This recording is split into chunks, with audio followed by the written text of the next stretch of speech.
Tenemos que irnos al Alto Paraná con la siguiente información y hablar del ámbito de la salud.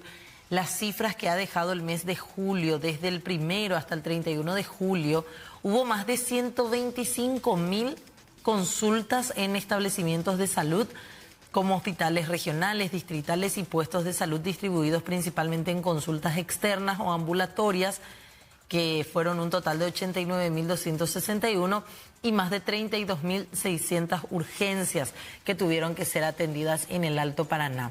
Se realizaron 1.655 atenciones extramurales, 122 teleconsultas, que es este sistema también nuevo que va implementando el Ministerio de Salud, y 1.483 consultas domiciliarias, acercando así los servicios de salud, dicen desde el Ministerio, a la población. Las 111 unidades de salud de la familia que están trabajando en el Alto Paraná registraron 44.406 atenciones, destacándose las consultas externas, que fueron un total de 39.170, además de visitas domiciliarias, urgencias, nuevamente, como les decíamos, actividades extramurales, pero desde las USF, y teleconsultas.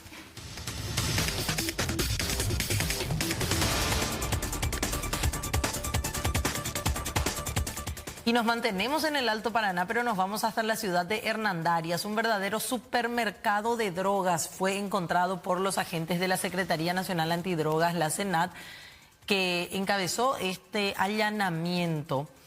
Y el resultado fue la detención de un distribuidor de drogas.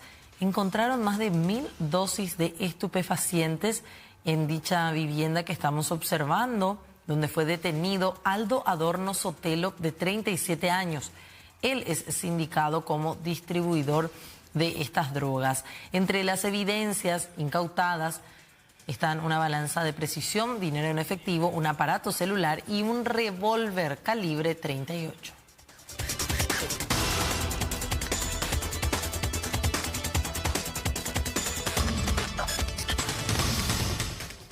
Y fíjense, si hablamos de incautaciones llamativas, esta es una de ellas.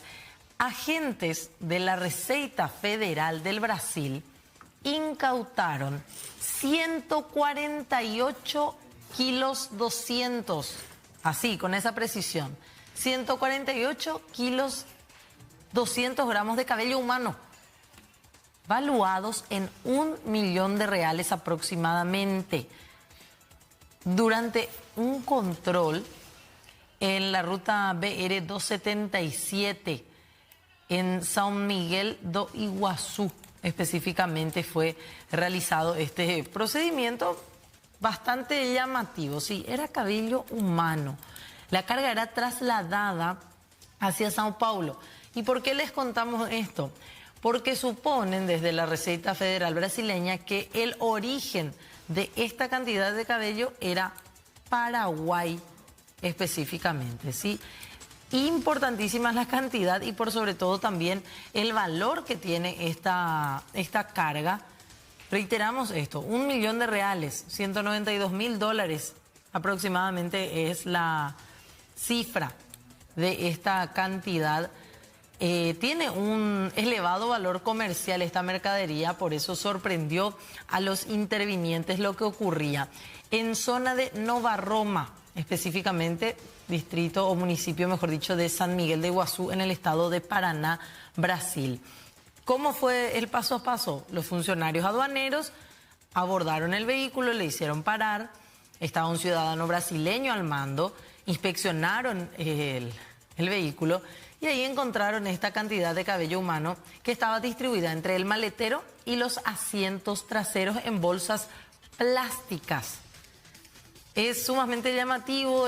El conductor, bien, presentó documentos fiscales emitidos por una empresa de su propiedad, diciendo que él es dueño de un salón de belleza en Foz de Iguazú y que adquirió esta cantidad de cabello de personas que lo comercializaban, además de clientes de su propio negocio. Cambiamos de tema y tenemos que irnos rápidamente hasta la morgue judicial, tema feminicidio que ocurría anoche. Escuchamos. Instantánea, ¿cómo sería? Y ahora sí, de que fue inmediata, sí, pero quizás no fue en forma instantánea. Quizás la muerte provino ya después de 1 minuto o 2 minutos de recibir la lesión. Doctor, ¿otras lesiones de heridas ya más antiguas no tenía la mujer? No tenía rastros de golpes antiguos, al menos constatables en el cuerpo, en el momento del estudio. Entonces, ¿cómo fue el ingreso de la bala? Ahora estamos en Mesa. Ingresa en la región parietal izquierda y hace un trayecto de adelante hacia atrás, levemente de adelante hacia atrás y de arriba hacia abajo. O sea que el disparo no es que vino de la región posterior, sino algo más anterior a la víctima. No sabemos si ella de repente haya adoptado una posición que haya favorecido ese tipo de ingreso, ¿verdad? O si recibió en forma, estando ella parada, sentada. ¿No tuvo orificio de salida? ¿Se pudo recuperar la bala? No. Se quedó en el cerebro, se quedó en el cráneo, en la zona media del cráneo. En la posición del impacto, ¿ustedes pueden tener alguna deducción de cómo ha sido la colocación del homicida, en este caso, antes de realizar el disparo? Se puede tener una idea de la posición del homicida en comparación con la fallecida, pero no podemos precisar si ella se encontraba sentada, parada, o si de repente realizó algún movimiento de defensa y en ese momento ocurrió el disparo, ¿verdad? Eso seguramente con criminalística y juntando versiones de los presentes se va a poder determinar mejor. ¿La muerte no fue instantánea? ¿Estuvo tiempo, algunos minutos agonizando? Y se encontraron algunos signos que te hacen pensar que pudo haber agonizado quizás 1 o 2 minutos y después ya provino la muerte. ¿Moretones, otros golpes no tenía, doctor? No tenía otras lesiones, no se constataron en el cuerpo hematomas o otras lesiones antiguas. Gracias, doctor. Sí. Vamos a escuchar lo que menciona ahora el fiscal Gerardo Chamorro al respecto. Ciertamente estábamos aguardando este acto procesal en compañía justamente del juzgado penal de garantía, el juez que se hizo también presente y los profesionales para poder realizar la autopsia y poder llevar a cabo los puntos que habíamos solicitado para poder entender y poder esclarecer el hecho ocurrido ayer en esa De acuerdo al relato del primer testigo, la persona que vio la escena, ¿qué cuenta él exactamente de lo que vio y de lo que le comentó también el presunto feminicida? Bueno, el presunto feminicida fue, vamos a decirlo, sorprendido por el dueño de la propiedad, que realmente nos sirvió bastante el testimonio para poder ir estructurando hipótesis, ¿verdad? Que ocurrió el detonante, el dueño de la propiedad se va hasta el lugar, que es una pieza donde ellos alquilaban propiamente, y el señor le consulta, el dueño de la propiedad le pregunta, ¿quién va a la Icoa? Y el otro dice, de Icoa y la Yapoa. Y ya se encontraba él sentado en la cama y la víctima ya estaba en el piso boca abajo. Y el arma estaba también al lado suyo, al lado del victimario, ¿verdad? Entonces, también luego fue cuando llegaron los policías quienes acudieron al llamado de auxilio, lo encontraron incluso en un estado de desesperación al victimario, al lado de la víctima en el piso y tratando de hacer algo para ayudarla, ¿verdad? Era según justamente testimonio de los intervinientes, era su pedido, si le podían ayudar para que no le pase nada, pero ya luego ocurrió el hecho. ¿Dónde está en estos momentos ahora está en la comisaría. O sea, primera. Sí, en la comisaría. Ciertamente ahora nos constituimos para tomarle su acta indagatoria y luego de ello poder... que tenía en su poder, él era un arma que él lo tenía, digamos, ya hace bastante tiempo, lo había conseguido ese día. Justamente eso ahora vamos a ver, porque eso fue incautado, ya fue enviado a criminalística para que se haga el análisis pertinente. Era un calibre 32, tenían 3 proyectiles sin percutir en la recámara y evidentemente la vainilla del que fue percutido y el resto del mismo hallado en el cráneo de la víctima. ¿Tú en la indagatoria, en la declaración ahora sobre el trasfondo, los detalles? Se va a hacer ahora, el acta indagatoria se va a hacer ahora con él y con su defensor público. ¿Puedo hablar con él, digamos, ya? Todavía no, todavía no. Lo que había manifestado, como te dije, era lo que él le relató trató al testigo inmediato que ya prestó su testimonio al Ministerio Público. Ahora bien, en su acta indagatoria también, de acuerdo a lo que le recomiende su defensa, vamos a ver si declara o si se abstiene. Un defensor público de turno. Sí. A ver si hay algún antecedente, alguna denuncia por violencia, amenazas, algo. Sí, ya inmediatamente eso, ayer noticiado al Ministerio Público del hecho, se pudo verificar, ciertamente él mismo posee denuncias por robo agravado y por lesión grave. ¿Contra esta persona? No, contra el victimario, sí, pero ningún hecho de denuncia de violencia previa no existe dentro de lo del Ministerio Público al menos, ¿verdad? Grave para entender un poco contra la víctima. ¿No? Es un hecho del 2019 y el robo agravado es del 2012. ¿Él estuvo en la cárcel? Eso todavía no nos llegó la información completa. Sí. Pero, digamos, una causa que estaba abierta todavía, ya conclusa. Sí, una de ellas figura todavía abierta, inconclusa. Creo que era la de robo agravado. Pero como te digo, eso vamos a corroborar porque ya se libraron los oficios pertinentes para manejar la información actualizada. ¿Alguna medida? Tenía una medida de restricción propiamente, ¿verdad? Pero todo ello estamos ahora esperando que nos informen actualizadamente. ¿Se pudo constatar si estaba bajo algún efecto de alguna sustancia, bebidas alcohólicas? Porque se habla que es consumidor. Bueno, propiamente de alguna sustancia estupefaciente todavía no, porque está detenido y ahora se le va a proceder a hacer la acta indagatoria. Pero sí, ya se le sometió a la prueba del alcotest, salió negativo y bueno, eso. Fiscal, ¿de cuántos años se podría tratar su detención? El padre de la víctima pidió 30 años incluso. ¿Cuánto se podría hacer? Claro, lo que establece la norma, la expectativa mayor es la de 30 años, pero eso ya justamente vamos a ir viendo en el siguiente estadio procesal, ¿verdad? Que va a ser falta todavía para ello. ¿Testigos pudieron mencionar algo? Habló porque justamente un ex jefe también ayer mencionaba que a modo de broma esta persona ya venía mencionando que la quería tanto que si la dejaba la iba a matar. Aún no, solamente de manera inmediata contamos con 2 testigos, como les comenté, que era el dueño de la propiedad y un pariente del dueño de la propiedad, que prestaron su testimonio ayer anticipadamente en el momento del hecho y el día de la fecha ya en el Ministerio Público ya está plasmado eso. Ahora la entrega inmediata. Sí, a los familiares que vinieron de Cazapá porque son oriundos de esa zona.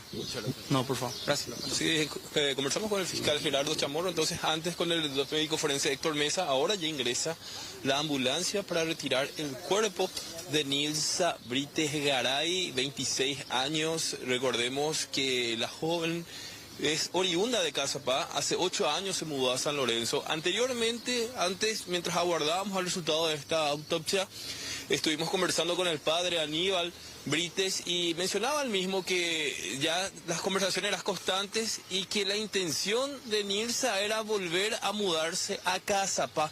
Sin embargo, ya conocemos lo que ocurrió, el trágico desenlace sería el número 18, si mal no me equivoco, del caso de feminicidio a nivel nacional, el 10º a nivel departamento central, y ya ahora se va a proceder a hacer la entrega. Pero tenemos palabras previas de lo que mencionaba el señor Aníbal también sobre lo que fue la relación que tenía con este hombre, Cristian Romero. No lo conocía bien, mencionaba, pero sí estaba seguro de que se trataba de una persona adicta. Así que tenemos palabras del padre de esta víctima de presunto feminicidio. Según o sea que Orengoña ya había sido policía de la Orenoya, pero Orenoya me he creído por la policía, porque no hay nuevo. Estafador de eso es algo. No, eso es Rodrigo y igual, eso es igual ese camarada, pues, no, eso es Nilsa. Se me lo lleva el lío, ellos ya, no, Nilsa Raquel Brites Garay, sí, eso es equivocado, eso es Nilsa Raquel Brites Garay, eso es por ella, no, vive Moreco. Pues, pero ya conocer su no conocer su para trabajo, no conocer su para trago, será llego y vacación con mi pareja, no vamos a terminar el trabajo, Hoy con la moto lo Yapoy, al 16 días vengo a Uy, a Yapoy 10, 12 días más o menos. 2 veces, primero hoy con moto, pero hoy este día con eno ya huyego. Pero se recordó familia mi cuimba, es mi amba por ahí. Que y muy Cristian, ¿verdad? De Juan Ogabe, papá no decidimos, hay porque de consumir algo eso. Villazo y supe será el cual hacía más pobre Rodrigo de policía de amigos o de llamó entonces imponan la CHP o servicio también de inicio la CHP la Rodrigo miaba pues mopoti o mongarupa la y libre hoy nada libre de guastuyo y allá. Expresiones del padre Aníbal Brites Espínola, muy dolido, buscando explicaciones para este actuar de este hombre de 30 años, Cristian Romero, las estimaciones que estuvieron juntos más de 1 año y medio aproximadamente. Originalmente la mujer alquilaba este dormitorio en el barrio Reducto, sobre la calle Hércules, desde hace 2 años. Luego sale con Cristian aparentemente y ya lo lleva a vivir o empiezan a vivir juntos. Y la conmoción fue total. Fernanda Oliver de Audiencia, ahí en Reducto, San Lorenzo, porque era muy conocida Nilsa, era una joven que, según mencionaban, desde que llegó a la ciudad siempre fue trabajadora, empezó trabajando en lomiterías, en pizzerías, incluso montó un puesto de asadito en zona del hospital materno Niños de Acostañú. Y lo cierto es que al final nadie puede entender cuál fue el motivo que llevó a este hombre a cometer tal hecho. No habían indicios, o al menos nadie había escuchado indicios de peleas, discusiones, amenazas. Ni siquiera el propio Roberto Fernández, propietario del domicilio, escuchó alguna discusión. Simplemente escucha cerca de las 17:30 el disparo, va a la habitación a observar lo ocurrido, trata de reanimar a Nilsa, da aviso a los agentes de la 31 y ahora todos conocemos la historia. Lo llamativo en esto es que ayer, mientras estuvimos en la cobertura, expectantes de lo que ocurría, uno de los vecinos o uno de los conocidos, quien se presentó como ex jefe de Nilsa, de nombre Oscar Sosa, también mencionó que llegó a escuchar mientras trabajaba a la mujer en la lomitería y el hombre iba a visitarla meses atrás. Llegó a escuchar que el sujeto ahora detenido bromeaba, entre comillas, diciendo que la quiere tanto, la quería tanto a la mujer que la iba a matar si es que llegaba a dejarlo. Al final esto ocurrió y ahora estamos hablando de un nuevo caso de feminicidio, o presunto de momento, pero todo da a indicar que es un caso de feminicidio a nivel país, conmocionando a toda la comunidad sanlorenzana. Fernanda de Audiencia. Sí, así es. Tremendo todo lo que nos estás contando. Decía el señor también que no conocía mucho al hombre, el papá, digo, de Nilsa, no conocía en demasía que hayan tenido algún tipo de problemas con este hombre ahora ya detenido y la víctima. Exactamente. Bueno, en relación a esto que estabas comentando, José, queremos también escuchar en detalle esa nota que justamente hacías referencia acerca de lo que escuchaban los vecinos, de lo que pudiste captar también, y esta frase que va a quedar justamente también dentro de la investigación. Y por cierto, esta persona eventualmente también va a ser llamada por la Fiscalía en atención a que es un testigo clave, por lo menos de ese antecedente de las situaciones que tuvo que vivir esta mujer y esta ya la consecuencia directa de ese acto de violencia. Escuchemos lo que justamente se captaba el día de ayer durante este suceso que conmocionó justamente la ciudad de San Lorenzo. Trabajaba conmigo en una lomitería. Yo era su patrón y ella mi personal. Y el tipo se iba también y tuvo muchas discusiones. Siempre tenía discusiones entre ellos. No se peleaban, pero así. Pero el tipo le quería mucho. Le dijo luego que el día que se iban a dejar que le iba a matar luego. ¿Decía eso? ¿Cuándo escuchaste o cuántas veces? Y así, tipo bromeando, le decía eso. Bromeando. Nosotros tomamos todo normalmente, o sea que era broma. Una actitud violenta en medio del trabajo. No tuvo tan mala, pero siempre bromeando le decía las cosas que el día que se dejen iba a hacerlo así. De terror. El hecho también de que simplemente se tome como una broma, como algo, como una frase, algo que después aparentemente y todo hace indicar que se hizo realidad. Porque no sabemos el contexto hasta el momento de esta situación, si hubo una discusión previa, si ella quería o no terminar la relación.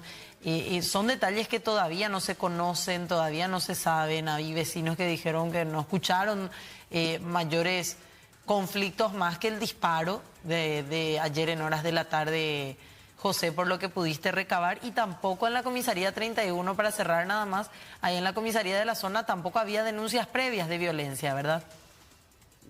Sí, consultamos esto con la subjefa justamente de la comisaría 31 de Reducto San Lorenzo y mencionaba que no tenían reportes, denuncias, antecedentes, al menos dentro de la relación. Si bien Cristian Romero cuenta con otros antecedentes, recién lo escuchábamos al fiscal, no hubo un indicio previo más que este comentario que escuchamos de este conocido de la ahora fallecida, de la víctima de un presunto caso de feminicidio. Y para ir redondeando sobre esta idea, lo que mencionaba el señor Aníbal también resulta fundamental, porque imaginen, 8 años trabajando, viviendo, y de un momento a otro la hija viene diciendo desde hace 3 meses, 4 aproximadamente, que estaba planeando volver a su ciudad natal, comprar un motocarro, trabajar allá con ventas de productos, hablaba de queso, carne, pero había ya una idea de dejar San Lorenzo, y no sabemos si este puede ser un factor fundamental que haya llevado también al hombre a reaccionar como lo hizo, costándole la vida a una joven de 26 años. Sí, así es. Vamos a ver a qué arriban las investigaciones después de tomarle la declaración entonces a Cristian David Romero, el detenido por este posible caso de feminicidio. Te agradecemos de momento, José Ignacio, muy amable. Estaremos ampliando cualquier información. Hasta luego.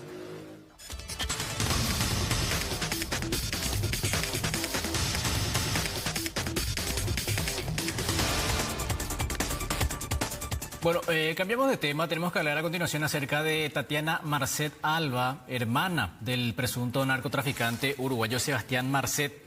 En este caso, esta mujer, que se encontraba ya desde el mes de marzo recluida en una penitenciaría de Bolivia, específicamente en el penal de Palmasola, en Santa Cruz, ya podría salir justamente de este reclusorio, pues se ha informado que la reclusa habría conseguido los garantes que estaba necesitando para dejar la cárcel y cumplir de esta manera las medidas sustitutivas. Los garantes en este caso, uno de los principales obstáculos que tenía esta joven Tatiana Marcet para abandonar la cárcel luego de la audiencia de cesación de la detención preventiva realizada el pasado 21 de julio, en donde el fallo se esperaba que saliera a su favor. La mujer, recordarán, fue aprehendida el 13 de marzo durante un operativo policial en la capital cruceña, que ese mismo día también permitió la captura de Sebastián Marcet, uno de los narcotraficantes más buscados de la región.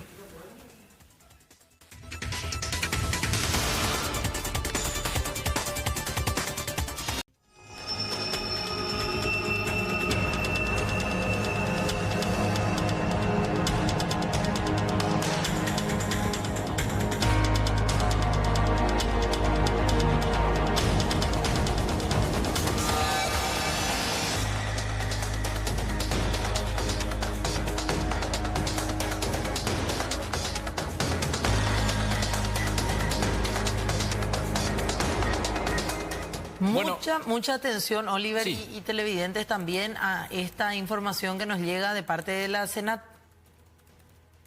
porque estamos hablando de lo que sería un procedimiento que abatió o que acabó con la vida de 2 posibles integrantes de la estructura criminal liderada por Felipe Santiago Acosta, alias Macho, en el departamento de Canindeyú.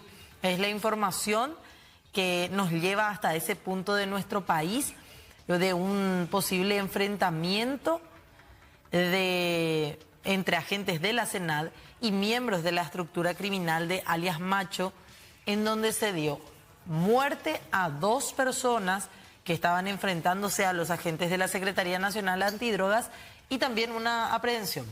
Exactamente, todo esto como parte ya de un operativo establecido previamente, donde incluso se habla de un total de 16 allanamientos en varias ciudades y distritos del departamento de Canindeyú. Y este es el resultado de uno de ellos, en donde se ha dado justamente esta situación. Ustedes se podrán fijar en los vehículos cómo quedaron de esta manera las armas de grueso calibre que estaban portando estos sujetos, que finalmente fueron abatidos, y como lo mencionabas, Fernanda, que aparentemente pertenecerían a la estructura de Felipe Santiago Acosta, alias Macho, que es uno de los principales objetivos de esta serie de allanamientos que se estaba realizando en ese departamento, donde incluso se hablaba del despliegue de más de 300 efectivos de la Policía Nacional y varios fiscales también que han sido designados para realizar este mega operativo. Así es, que ya se iniciaba de la manera en la que les comentábamos ayer, con algunas detenciones, y hoy con este enfrentamiento y personas abatidas. Estamos viendo, y se darán cuenta en las fotografías que compartimos con ustedes, que son 2 los vehículos que nos permiten observar que eran varios, aparentemente, los integrantes de, no sabemos si real y efectivamente de parte de la estructura de alias Macho o no, pero eran personas que se enfrentaron a los agentes de la SENAT. Ellos estaban en 2 vehículos distintos por las características del automóvil, y además también de los disparos se darán cuenta que eran vehículos diferentes. En uno de ellos se puede observar directamente un disparo que va hacia el lado del conductor, y en el auto blanco notarán un total de 5 o hasta 6 impactos de bala aproximadamente. Y a la vez, la siguiente fotografía, que sería de uno de los abatidos, Oliver. Sí. La fotografía anterior, en donde se ve el arma de grueso calibre que estaban utilizando allí los que se enfrentaron a los miembros de la SENAT.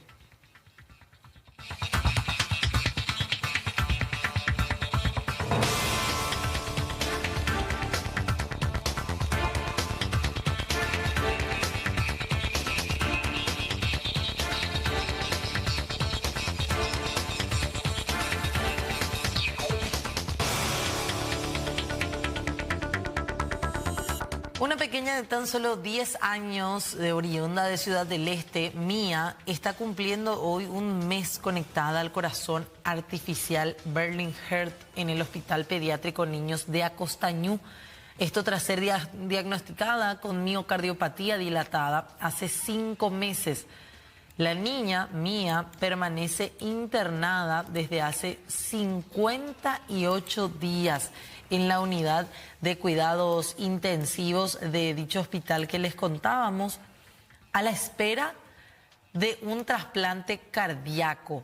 Su madre, Sadi Gómez, es quien pide a la ciudadanía tomar conciencia sobre la importancia de la donación de órganos. En el hospital están aguardando actualmente 4 pacientitos pediátricos en lista de espera para el trasplante de un corazón.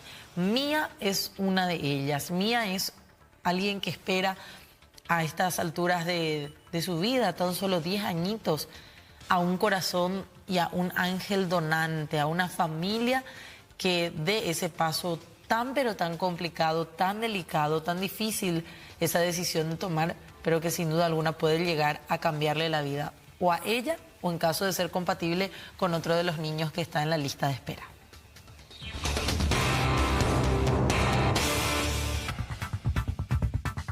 Bueno, también tenemos que hablar acerca del juicio oral, en este caso al adolescente que está implicado en el caso de Melania Montserrat. Recordarán ustedes esta niña de 12 años que fue asesinada en el año 2024. ¿Qué fue lo que pasó con este juicio oral y público? Se suspendió. ¿Por qué esto? Porque señalan los fiscales que los padres de este adolescente no fueron debidamente notificados. En razón de esa falta del procedimiento es que se ha suspendido este juicio oral y se va a reanudar el próximo lunes 17 de agosto, aclarando que el debate va a comenzar independientemente de que los padres comparezcan o no. Esto conforme al artículo 427 del Código de la Niñez y la Adolescencia. La Fiscalía prevé la comparecencia también de unos 52 testigos en este proceso.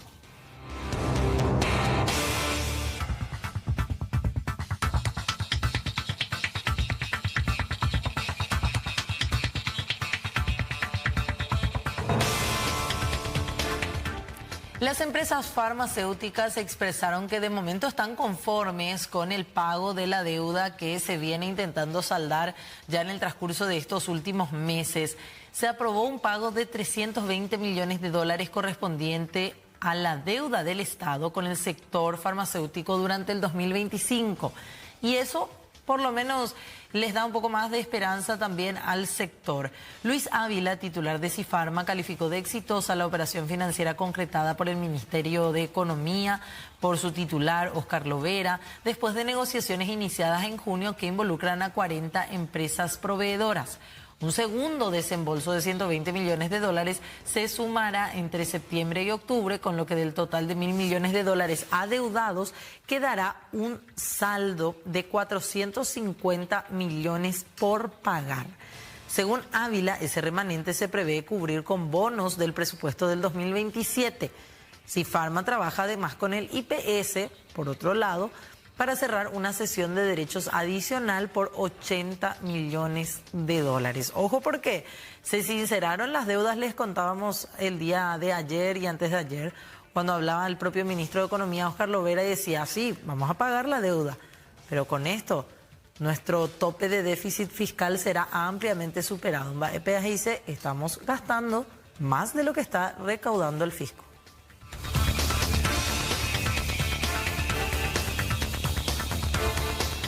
Bueno, también tenemos que hablar acerca de esta denuncia que hacen los productores porcinos de Canindeyú, principalmente por lo que ellos dicen la entrada ilegal de carne de cerdo a nuestro país, que proviene desde Brasil. Los productores en este caso atribuyen esta situación a la fuerte caída de precios y también la saturación del mercado interno. Los productores también han advertido que la actividad se volvió insostenible, principalmente para pequeños y medianos criadores, al punto de que los ingresos por las ventas de los animales ya no cubren siquiera los costos de la alimentación. Desde la Asociación Paraguaya de Productores de Cerdos sostuvieron que la competencia desleal generada en este caso por el contrabando puede incluso llevar a que los productores nacionales, abandonen esta actividad. Así que esta es la denuncia que hacen justamente los productores, principalmente del departamento de Canindeyú, con relación a la entrada ilegal de carne de cerdo.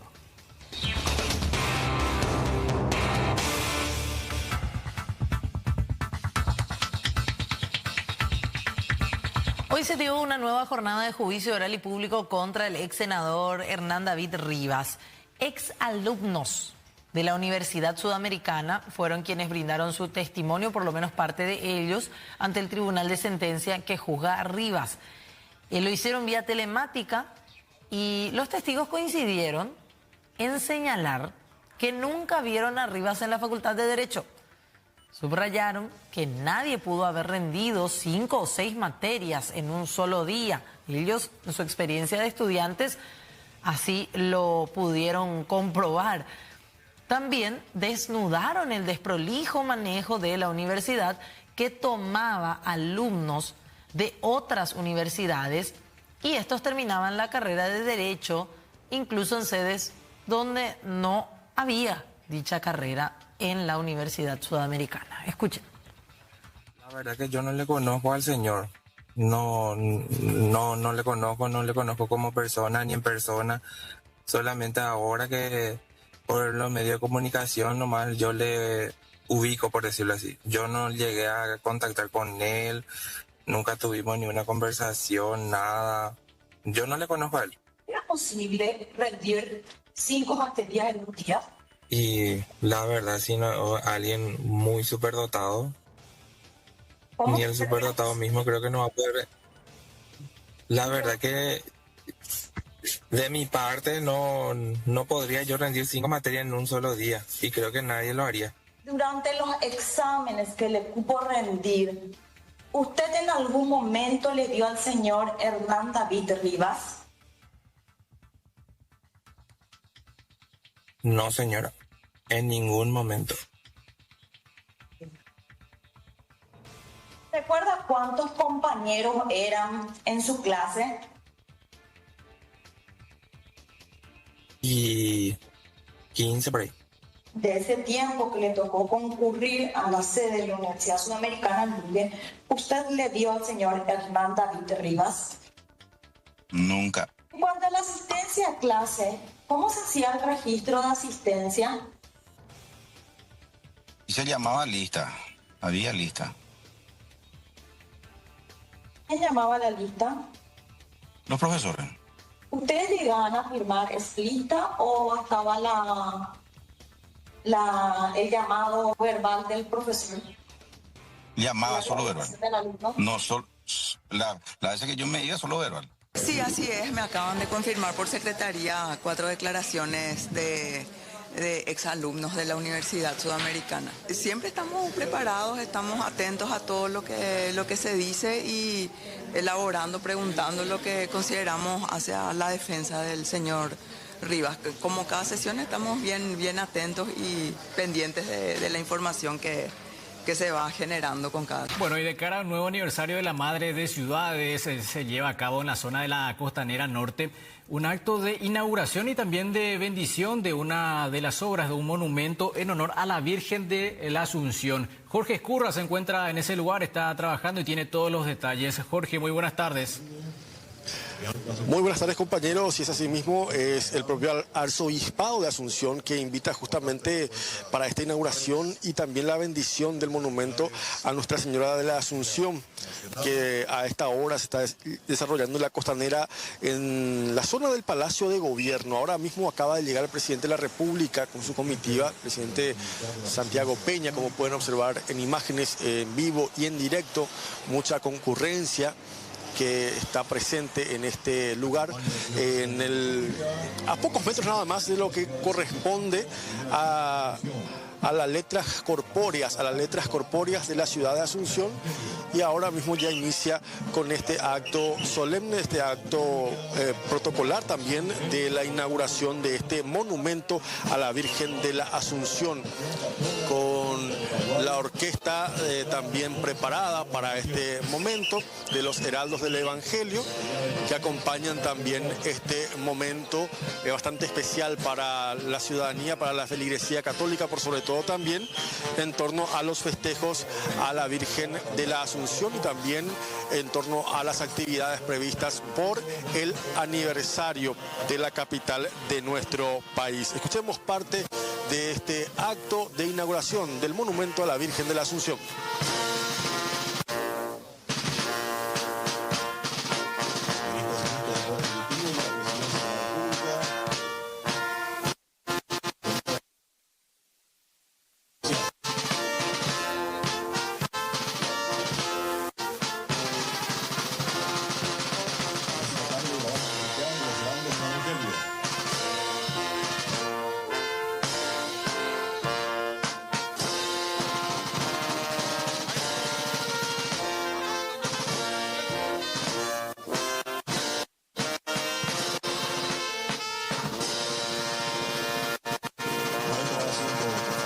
Gracias a esta ceremonia de bendición del monumento, imagen. Bueno, te agradecemos, Jorge, por estos detalles. Vamos a seguir justamente pendientes de todo lo que guarda relación con este acto que se está desarrollando en la costanera de la ciudad de Asunción con relación a esta obra que, por cierto, tiene una altura entre los 9 y los 11 metros. La estructura es de bronce, tiene 3.60 metros y justamente forma parte de una de las obras más importantes también que se encuentran ahí frente mismo al Palacio de Gobierno. Así que te agradecemos por estos detalles, Jorge. Martínez.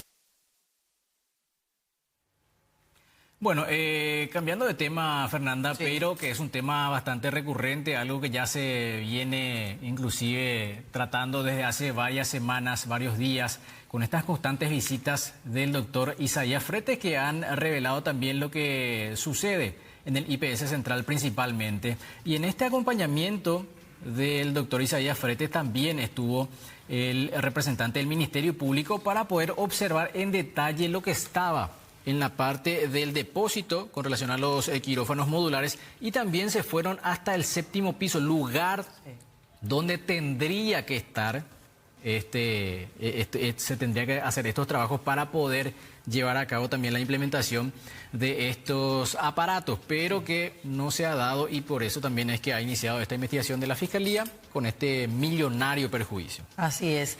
En este sentido tenemos que decir que recorrieron ese sector, como decías, del 7º piso y también esta zona de la planta baja, que estamos viendo, hasta ese lugar habían sido trasladados los 11 quirófanos modulares al no poderse instalar en el 7º, porque en aquella ocasión, recordemos, se habían dado cuenta recién por el camino y una vez iniciada la obra en el 7º piso del IPS Central, que no era posible la instalación de estos quirófanos modulares en el sitio.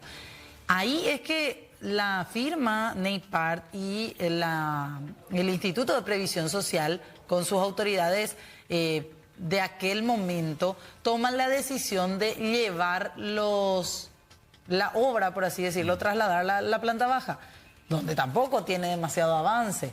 La obra en sí, si bien es cierto, la firma NEIPART habla de un cerca del 50% de avance de la obra. Exactamente, y ahí es donde entran los contratos, sí, donde entran las adendas, donde de todas maneras se han registrado los pagos, y es por eso que finalmente son llamados esas 9 personas, digo bien, entre ellas los 2 ex titulares del IPS, que por cierto ya prestaron declaración inclusive.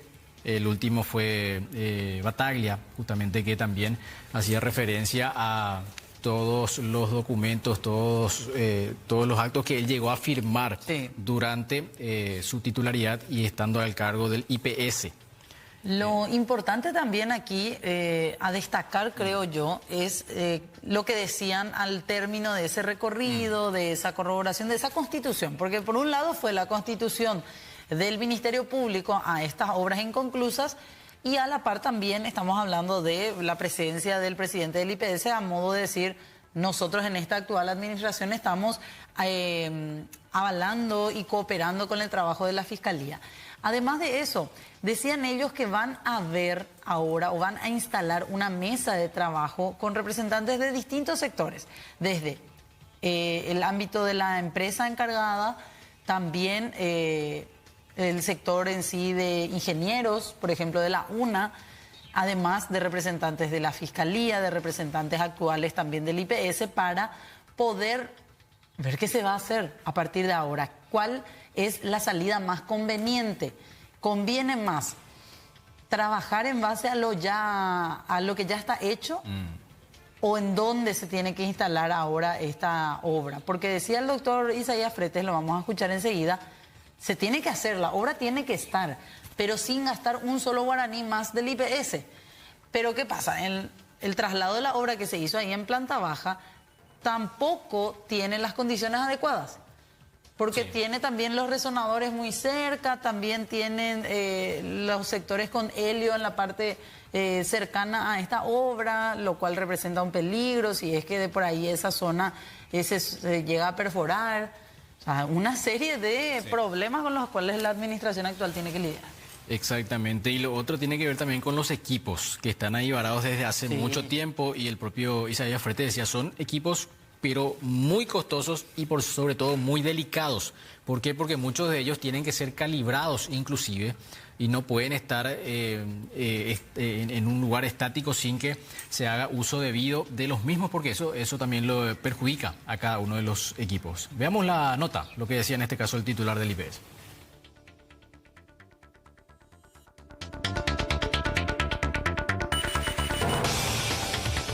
Había veces previsto primeramente, antes de licitar, dónde ubicarlo.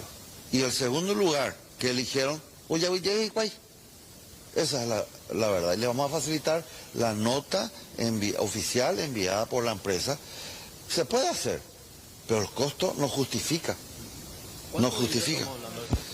Y estamos hablando de un valor mayor de lo que cuestan los mismos equipos. 1.600 millones de guaraníes es simplemente para preparar para que entren los camiones. O sea, es... ¿Quién decidió construir ahí? Eso se comenzó durante la administración de Jorge Yo Brites, creo que en este momento el que más conoce es el fiscal porque lo está estudiando con lupa, todo desde el inicio, ¿verdad? Acá, así como dijo el arquitecto Masi, no se cumplió el ABC, dijo, de la arquitectura, ¿verdad? Prever, antes de comprar, primeramente prever dónde se iba a instalar eso. Un resonador no es comprar un equipo e instalar una pieza. Tiene que tener lo que se llama una jaula de Faraday. Y eso es muy costoso. Sí, es como un búnker. Diferente a lo que es radioterapia, pero es como un búnker. Y eso cuesta mucha plata. Y trasladar otra vez eso, y con el agravante que tu equipo se puede fundir. Entonces hay que buscar otra opción. ¿Y eso quién lo puede terminar?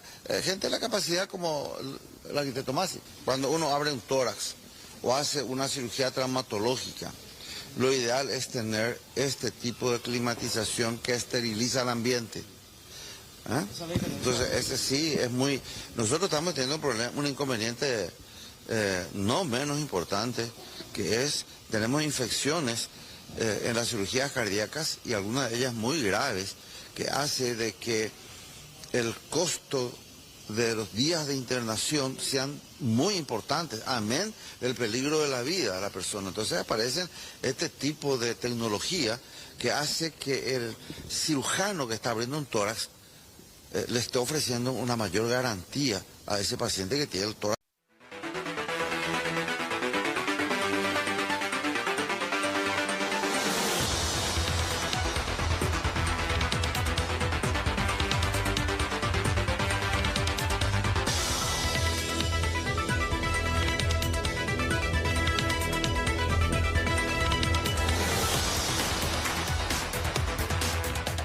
Ampliamos esta información que ya les adelantábamos hace minutos. La SENAT abatió a 2 presuntos integrantes de la estructura de alias Macho en zona de Canindeyú, en la zona de Ujapó, específicamente en el distrito de Corpus Christi. Fueron abatidos 2 presuntos integrantes de la estructura criminal liderada por Felipe Santiago Acosta, alias Macho. Estamos hablando de que una de las personas abatidas ya fue identificada. Se trata de Antonio Carrillo. La otra persona todavía no está confirmada la identidad, pero lo cierto y lo concreto es que en este mismo operativo también fue detenido Bruno López, una persona que estaba acompañando a los otros 2 que han fallecido. Según los primeros datos, los integrantes de la estructura portaban fusiles y otras armas de grueso calibre. El procedimiento denominado Operación Redención continúa en la zona con este resultado de momento. Un enfrentamiento entre agentes de la SENAT y estas personas terminó con la vida de 2 personas, de 2 abatidos. Entonces, zona de Corpus Christi, uno de los fallecidos, estamos hablando de este hombre Antonio Carrillo, sería líder de una comunidad indígena en la zona de Japón.